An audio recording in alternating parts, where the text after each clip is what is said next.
Hello guys, வணக்கம் and welcome back to the film of YouTube channel. தமிழ்நாட்டில் இருக்க எல்லா தாய்மார்களோட கவலையுமே தன்னோட புருஷன் குடிக்காமல் இருக்கணும், தன்னோட அப்பா குடிக்காமல் இருக்கணும், தன்னோட பையன் அண்ணன் தம்பி யாருமே குடிக்காமல் அவங்களோட உடம்பை கெடுத்துக்காமல் இருக்கணும் அப்படின்னு சொல்லிட்டு தான் எல்லா தாய்மார்களோட கவலையுமா இப்போ இருந்துக்கிட்டு இருக்குது. இந்நிலையில் முதல்வர் விஜய் அவர்கள் ஆட்சிக்கு வந்த கொஞ்ச நாட்கள்லேயே கிட்டத்தட்ட 717 கடைகளை க்ளோஸ் பண்ணி ஒரு சாதனை பண்ணார். முக்கியமாக சொல்லணும்னா அந்த ஸ்கூலு, காலேஜு, கோயில், அப்புறம் இந்த பஸ் ஸ்டாண்ட் பக்கத்தில் இருக்கிற ஒயின் ஷாப்பெல்லாம் க்ளோஸ் பண்ணி ஒரு மிகப்பெரிய ஒரு அச்சீவ்மெண்ட் ஒன்று பண்ணார். இதனால் நிறைய பெண்கள் மத்தியிலும் குடிப்பழக்கமே இல்லாத ஆண்கள் மத்தியிலையும் விஜய் அவர்களுக்கு மிகப்பெரிய அளவுக்கு வரவேற்பு வந்தது. பட் அப்படி இருந்தாலும் இப்போ தமிழ்நாட்டில் ஒட்டுமொத்தமாக கிட்டத்தட்ட 3500க்கு மேலே ஒயின் ஷாப், அதாவது டாஸ்மாக் கடைகள் இயங்கிக்கிட்டு இருக்குது. 717 கடைகள் மூடினாலும் இந்த கடைகள் இயங்குறதுனால யங்ஸ்டர்ஸ் எல்லாம் பார்த்தீங்கன்னா வேலைக்கு போயிட்டு வந்து டயரில் குடிக்கிறோம் அப்படின்ற ஒரு பேரில் மதுபானத்தை வாங்கி குடிக்கிறாங்க. இதனால் நிறைய உயிரிழப்புகளும் ஏற்படுது.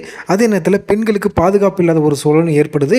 அதே நேரத்தில் நம்ம சிஎம் விஜய் அவர்களாலையும் இப்படிப்பட்ட ஒரு சூழ்நிலை இருக்குதே, நம்ம எல்லா ஒயின் ஷாப்பையும் க்ளோஸ் பண்ணிடலாமா அப்படின்னு நினச்சா க்ளோஸ் பண்ண முடியாது. ஏன்னா அப்படி க்ளோஸ் பண்ணால் பார்த்தீங்கன்னா கல்ச்சர் பார்த்தீங்கன்னா நம்ம ஊருக்குள்ள வர ஆரம்பிச்சிடும்.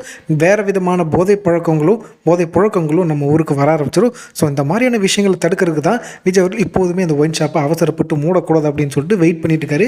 இன்னும் 6-7 மாதங்களில் 3500 டாஸ்மாக் கடைகளை மூடி இதுக்கு பதிலாக ரீஸ்டோரேஷன் பார் அப்படின்ற ஒரு விஷயத்தை கொண்டு வர போகிறாரா. இந்த ரீஸ்டோரேஷன் பார் அப்படின்றது ஹோட்டலும் ஒயின் ஷாப்பும் சேர்ந்து இருக்கிற மாதிரி ஒரு விஷயம் அப்படின்ற மாதிரி சொல்கிறாங்க. இந்த பாரோட டைமிங் பார்த்தீங்கன்னா மதியானம் 12 மணிலேருந்து 3 மணி வரைக்கும், சாயங்காலம் 6 மணிலேருந்து 10 மணி வரைக்கும் ஓப்பனில் இருக்கும். மற்ற டைமிங்லாம் இந்த பார் க்ளோஸில் இருக்கும் அப்படின்ற மாதிரி எல்லா நியூஸ் சேனலுமே இது ஒரு தகவலாக சொல்லிட்டு இருக்காங்க.